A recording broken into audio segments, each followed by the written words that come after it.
Hei, mitä Raamattu kertoo tulevaisuudestamme? Miten suhtautua tulevaisuutta ennustaviin profetioihin?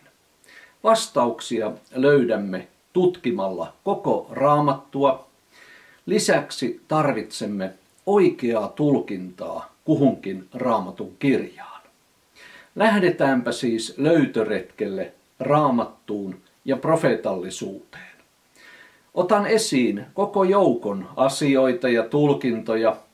Jos haluat perehtyä niihin tarkemmin, sinun kannattaa hankkia omaksesi kirjani Kirkkautta kohti näköaloja ilmestyskirjaan. Tämä kirja on kiinnostanut jo varsin monia.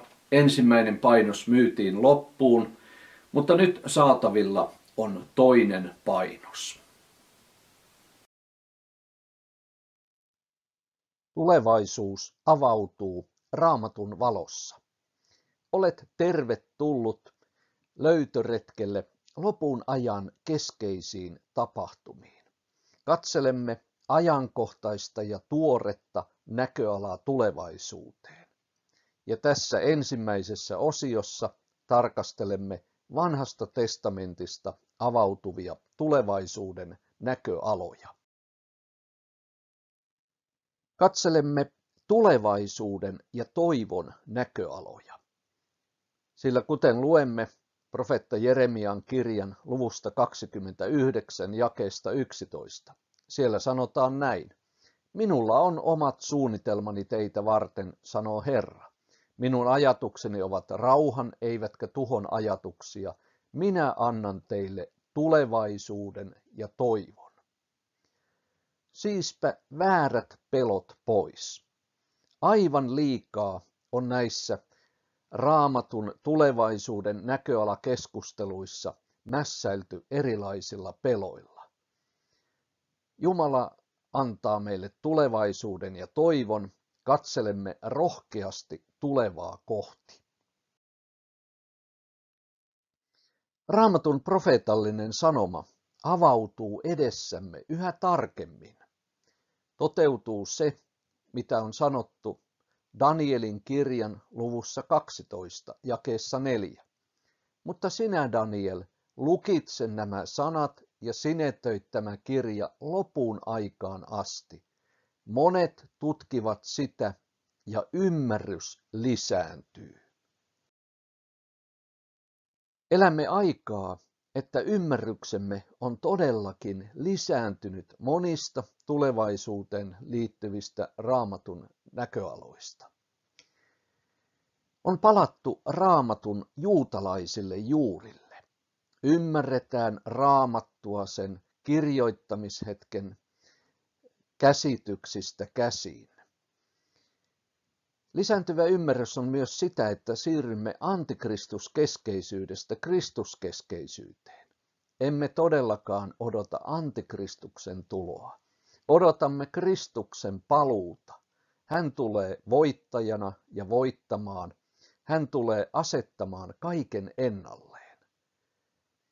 Lisääntyvä ymmärrys on myös sitä, että maantieteellinen näkökulma siirtyy Lähi-itään, kun tarkastelemme Raamatun tulevaisuuden kuvaa.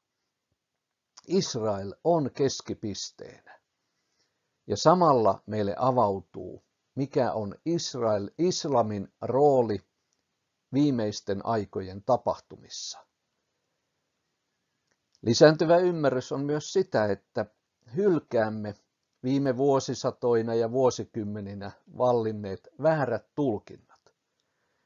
Korvausteologiassa on esitetty, että kristillinen seurakunta on korvannut Israelin Jumalan suunnitelmissa. Tämä ei pidä paikkaansa.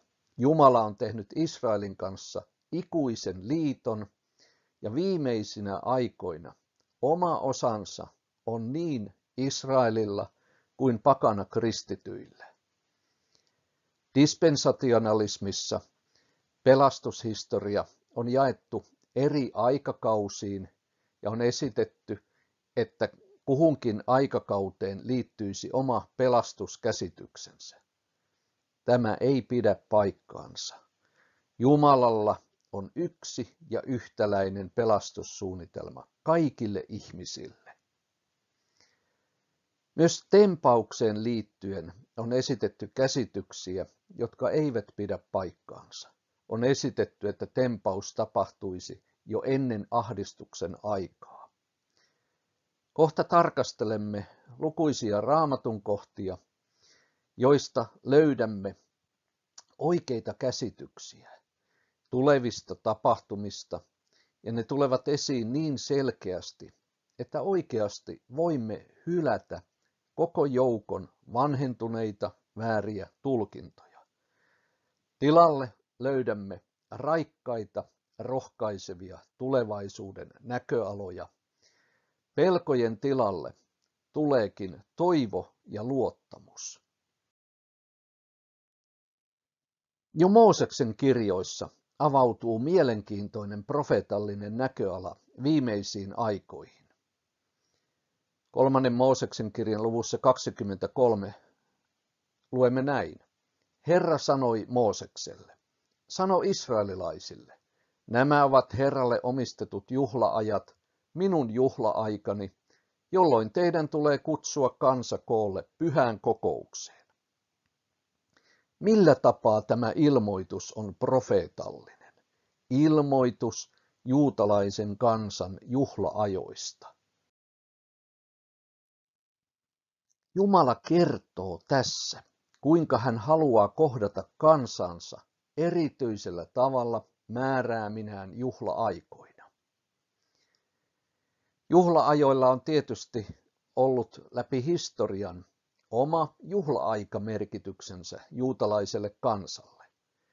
Mutta juhla-aikoihin, ilmoitukseen juhla-ajoista, kätkeytyy profeetallinen merkitys. Kuinka Jumala kohtaa meidät ihmiset, eli tulee meidän keskuuteemme. Kyseessä on ilmoitus Jeesuksen ensimmäisestä ja toisesta tulemisesta. Tutkitaan asiaa havainnollisesti. Käydään lävitse juhla-aikoja ja tarkastellaan niihin liittyviä seikkoja. Tarkemman esityksen löydät kirjastani Kirkkautta kohti, sen liitteestä Juutalaiset juhlaajat. Tässä tiivistetty esitys. Juutalaisen kansan juhlakalenterissa keskeisiä kevätjuhla-aikoja ovat pääsiäinen, happamattoman leivän juhla, ensihedelmien juhla ja helluntai eli viikkojuhla. Jeesuksen kuolemaan ja ylösnousumukseen liittyvät tapahtumat sijoittuvat mielenkiintoisella tavalla näihin kevään juhla-aikoihin nähden. Pääsiäisenä kaikki kansa vaelsi Jerusalemiin uhraamaan. Jeesus kuoli pääsiäisenä. Kuollessaan hän antoi oman täydellisen uhrinsa meidän syntiemme sovitukseksi. Happamattoman leivän juhla viittaa Jeesuksen synnittömyyteen.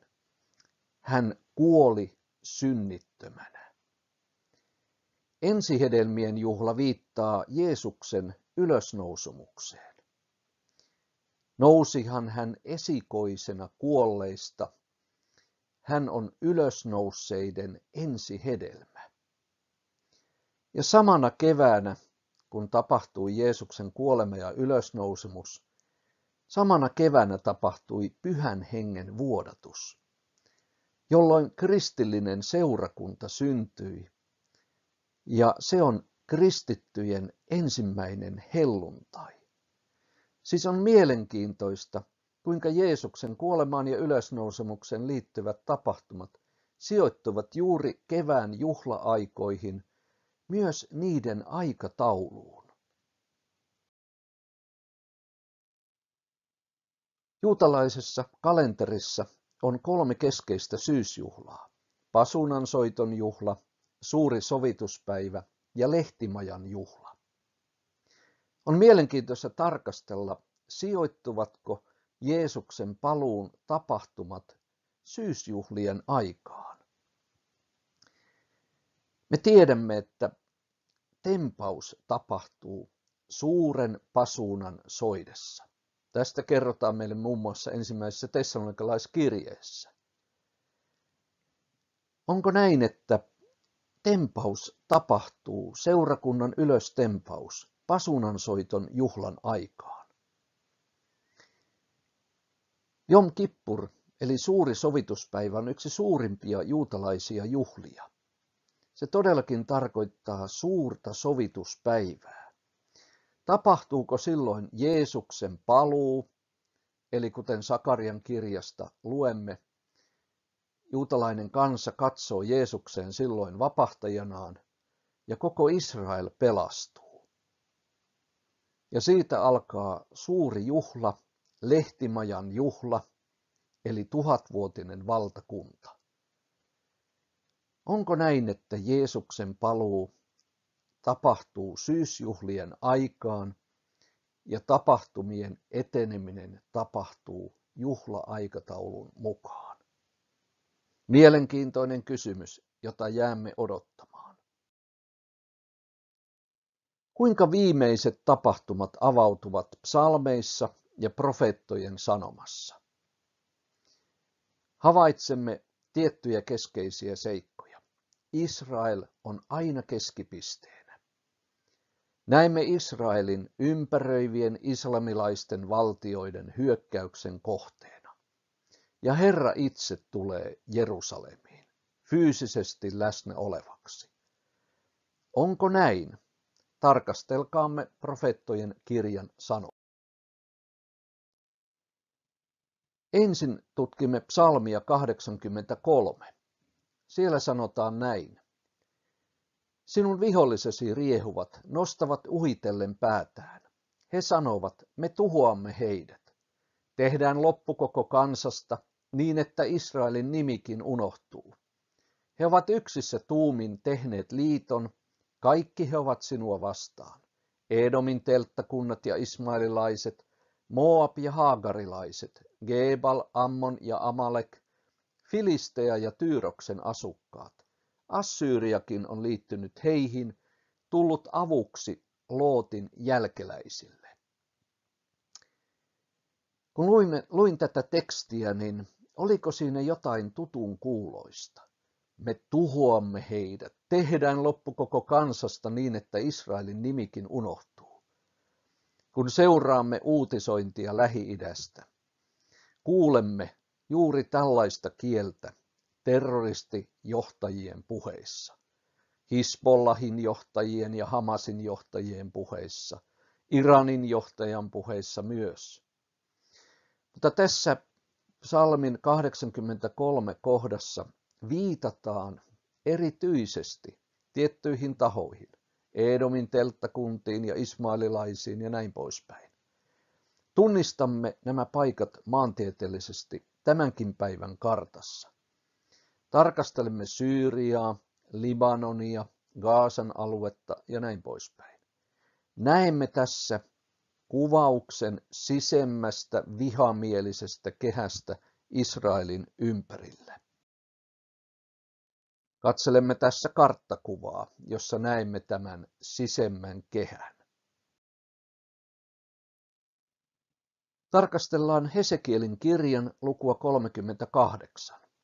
Ihminen, käännä katseesi kohti Maagogin maata, kohti Googia, Mesekin ja Tuupalin ylintä ruhtinasta ja julista hänelle tuomio. Sano hänelle, näin sanoo Herra Jumala, Goog, Mesekin ja Tuubalin ylinruhtinas, minä käyn sinua vastaan.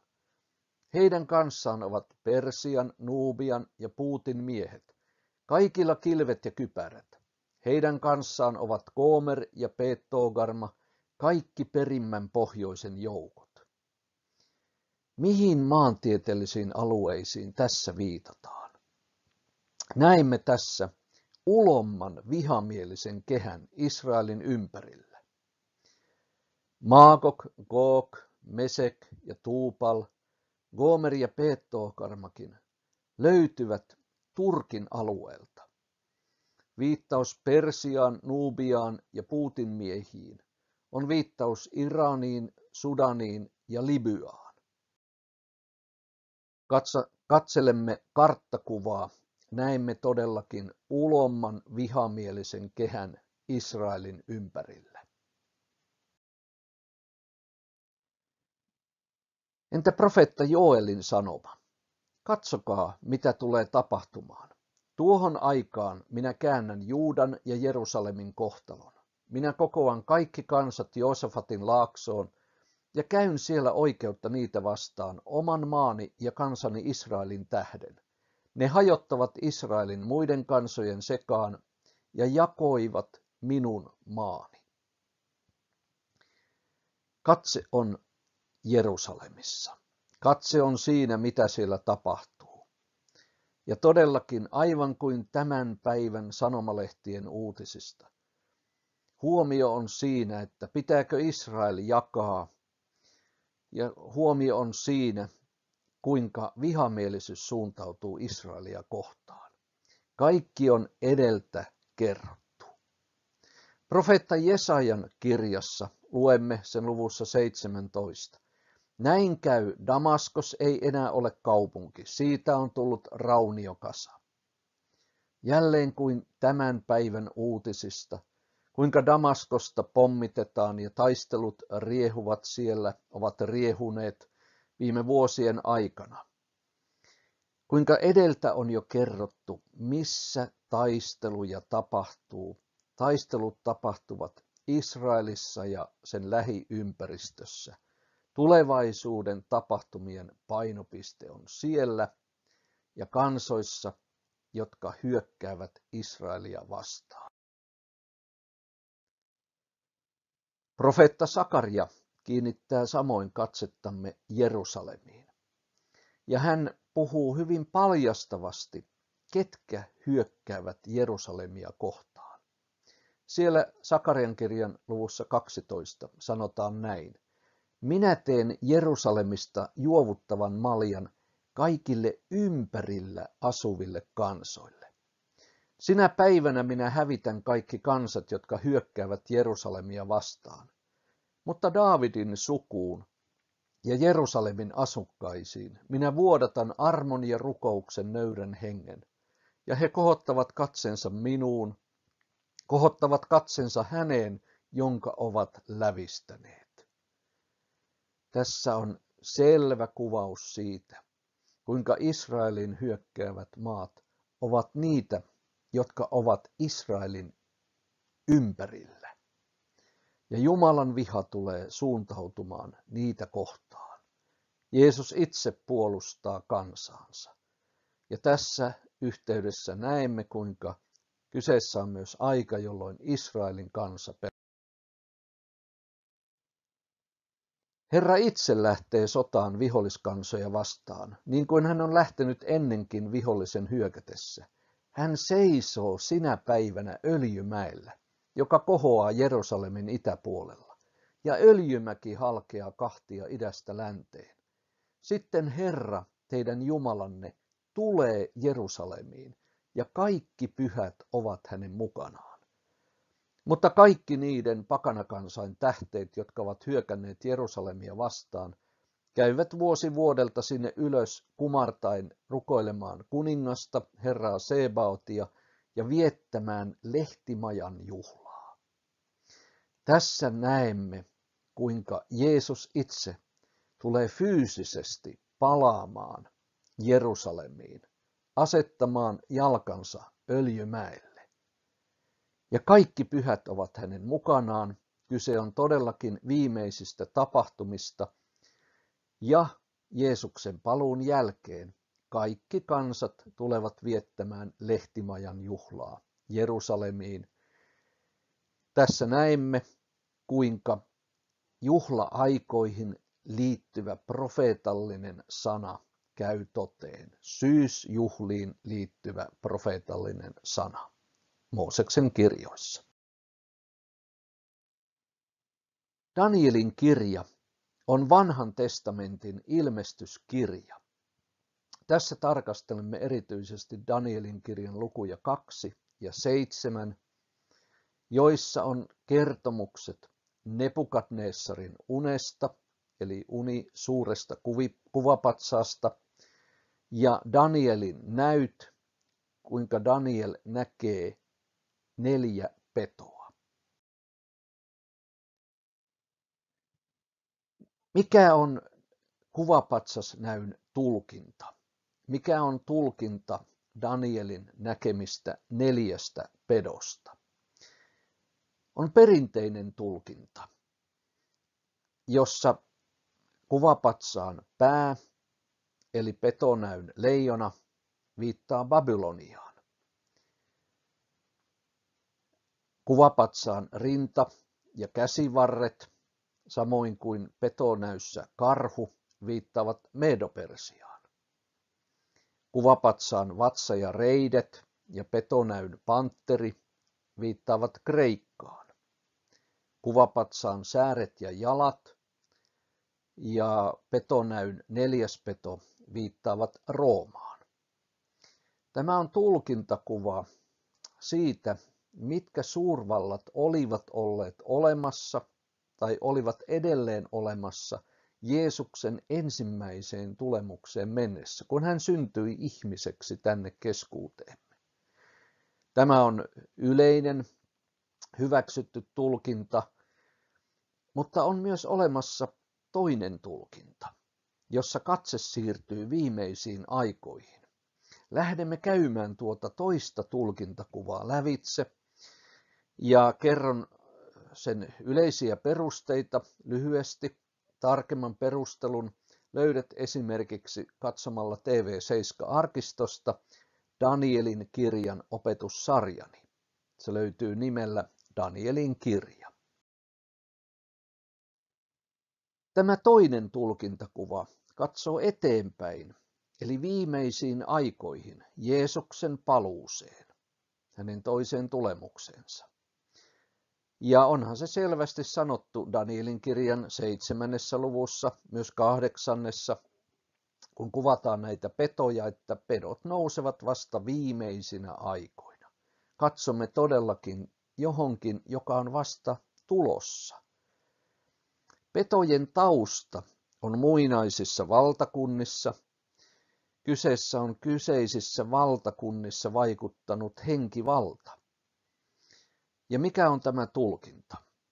Leijona viittaa siis Babyloniaan, ja maantieteellisesti tänä päivänä muinaisen Babylonian alueella sijaitsevat valtakunnat Syyria ja Irak. Karhu viittaa Medo-Persiaan, ja Persian valtakunta on tietysti tänä päivänä Iran, onhan Iranin aiempi nimikin Persia. Pantteri, eli Kreikan valtakunta. Ja nyt tässä liitetään Rooma ja Kreikka tietyllä tavalla yhteen, koska kyse oli kreikkalaisen kulttuurin vaikutusalueesta. Viittaisi tänä päivänä Turkkiin, koska jos ajattelemme historiaa ja kuinka Rooman valtakunnan viimeiset ajat liittyivät nimenomaan Itä-Rooman valtakuntaan, joka sijaitsi keskeisesti alueella, joka on tämän päivän Turkki. 4. peto on islamilainen kalifaatti. Kuinka tulemme tähän tulkintakuvaan? Katso Lähi-itään. Tunne historian tosiasiat.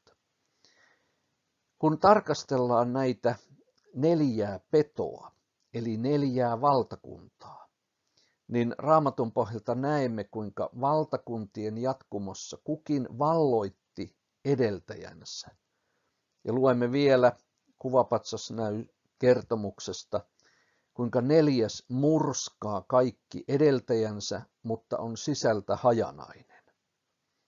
Eli mikä 4. valtakunta murskasi edeltäjänsä, Babylonian, Medo-Persian, Kreikan, tässä tulkintakuvassa Roomankin. Islam teki sen, kun islam lähti 600-luvulla laajenemaan. Se valloitti nopeasti näiden muiden muinaisten valtakuntien alueet, Babylonian, Medo-Persian ja Kreikan alueet, ja toi tilalle oman uskonsa, oman kulttuurinsa. Tarkastellaan asiaa karttakuvan pohjalta.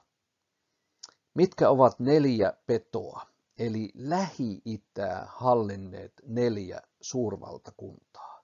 Ja nyt on hyvä huomioida tämä ilmaisu, eli Lähi-Itää hallinneet 4 suurvaltakuntaa, koska Raamattua kun tutkimme, niin näköalamme on Lähi-idässä. Ensimmäinen suurvaltakunta oli Babylonian suurvaltakunta, joka piti hallussaan alueita aina Egyptistä itään päin, ja siinä on nykyisen Syyrian ja Irakinkin alueet. Medo-Persia valloitti Babylonian, ja Medo-Persian hallitsijat valloittivat nopeasti laajalti lisäalueita tunkeutuen itään aina Intian rajoille ja valloittain nykyisen Turkin ja Balkanin alueita. Kreikka on seuraava suurvaltakunta, ja Aleksanteri Suuri valloitti nopeassa tahdissa Persian valtakunnan alueet. Mutta mikä on se valtakunta, 4. valtakunta, joka valloitti Kreikan alueet, ja nimenomaan kun tarkastelemme alueita Lähi-idässä? Ja nyt on huomattava, että Rooma ei koskaan vallannut Eufratjoen itäpuolisia alueita kokonaan, mitkä olivat aiemmin Persian tai Kreikan alueita. Sen sijaan, kun islam lähti laajentumaan 600-luvulla ja syntyi laajoja kalifaatteja, niin islamilainen Umayyadien kalifaatti valloitti idässä täysin ne alueet, jotka muinoin olivat Kreikan suurvaltakunnan hallussa. Rooman valtakunnasta näemme, että Rooman valtakunnan maantieteelliset alueet painottuivat enemmän länteen, mutta tässä me tarkastelemme siis Lähi-itää ja löydämme, että 4. peto mitä ilmeisimmin tarkoittaa islamia ja islamin kalifaatteja.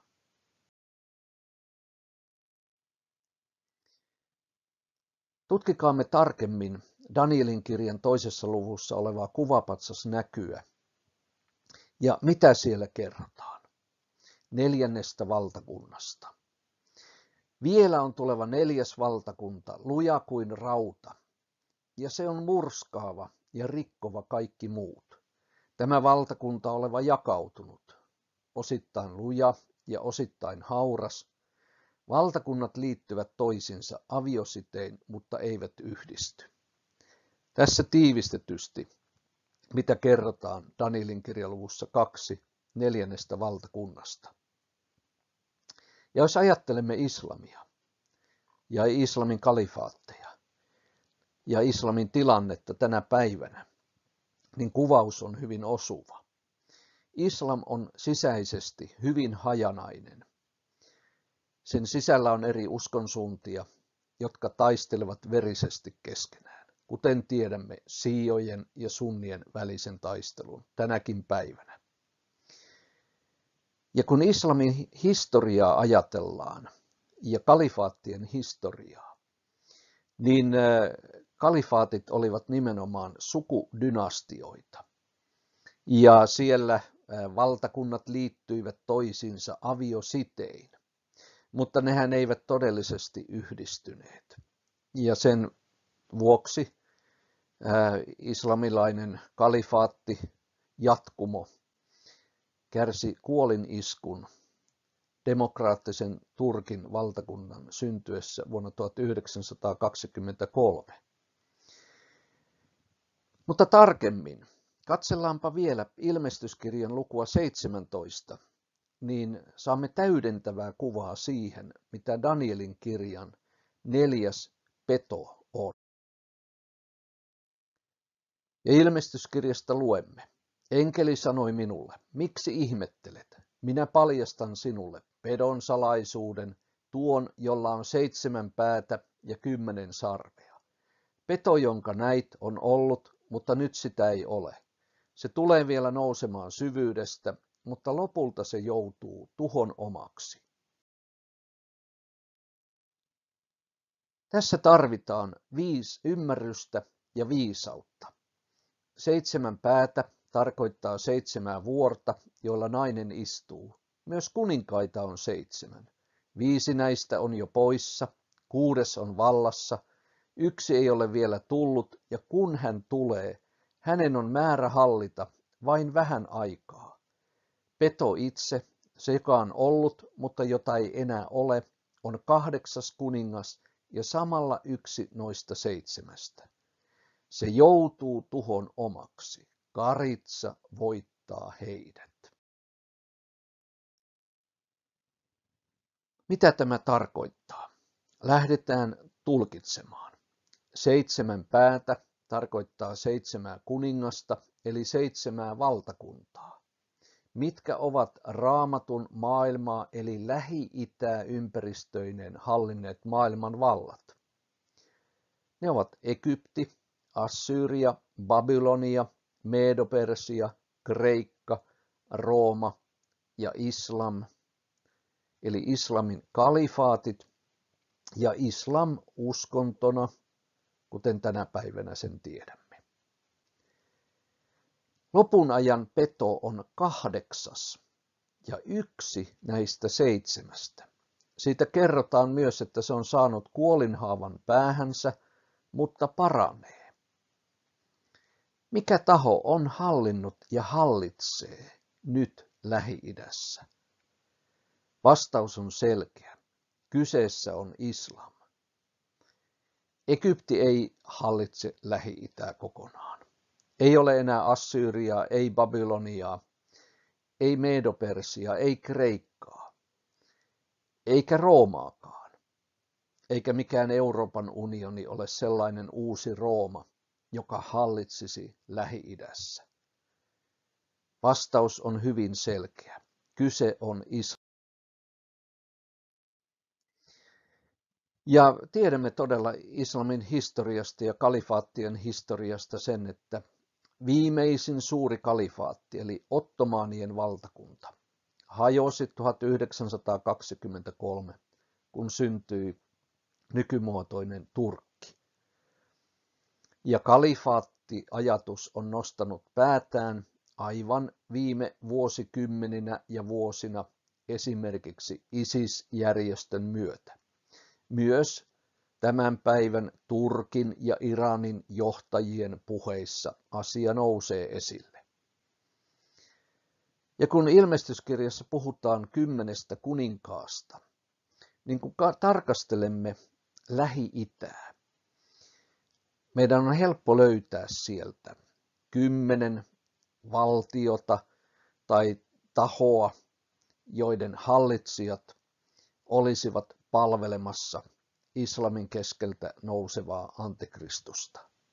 Maantieteellisesti tarkastelemme Libanonin, Syyrian, Gaasan, Saudi-Arabian, Jordanian ja Irakin alueita, eli niiden hallitsijoita, kuten psalmissa 8.3 kerrotaan. Ja Hesekielin kirjan luku 38 suuntaa katseemme Turkkiin, Iraniin, Libyan ja Sudaniin. Näemme, että nämä kaikki 10 maata ovat islamilaisia valtioita. Kyseessä on siis islamin kokonaisuus, 4. peto, joka tahtoo tuhota Israelin. Mutta kuka sanoo viimeisen sanan? Raamatusta on rohkaisevaa ja lohdullista lukea, kuinka karitsa voittaa heidät, tekee tyhjäksi heidän aikeensa, tuhoaa heidät. Palaamme takaisin Daniel. Minä näin yöllisessä näyssä, kuinka taivaan pilvissä tuli ihmisen pojan kaltainen. Hän saapui ikiaikaisen luo, ja hänet saatettiin ikiaikaisen eteen. Hänelle annettiin valta, kunnia ja kuninkuus, ja kaikki kansat, kansakunnat ja kielet palvelivat häntä. Hänen valtansa on iankaikkinen valta, jolla ei ole loppua, eikä hänen valtakuntansa häviä. Nuo 4 suurta eläintä tarkoittavat, että 4 valtakuntaa nousee hallitsemaan maailmaa, mutta korkeimman pyhät saavat vallan ja ottavat haltuunsa kuninkuuden ikuisuuksien ikuisuuteen saakka. Näin olemme tutustuneet Vanhasta testamentista nousevaan tulevaisuuden kuvaan. Monia hurjiakin asioita tapahtuu, mutta kokonaisuutena on totta. Jumala antaa tulevaisuuden ja toivon. On aika kertoa entistä rohkeammin hyvää sanomaa Jeesuksesta. On tärkeää tukea lähetystyötä ja erityisesti lähetystyötä muslimien keskuudessa. Tarkemmin vielä siitä, mitä Uudessa testamentissa kuvataan tulevia tapahtumia, kerron osiossa 2.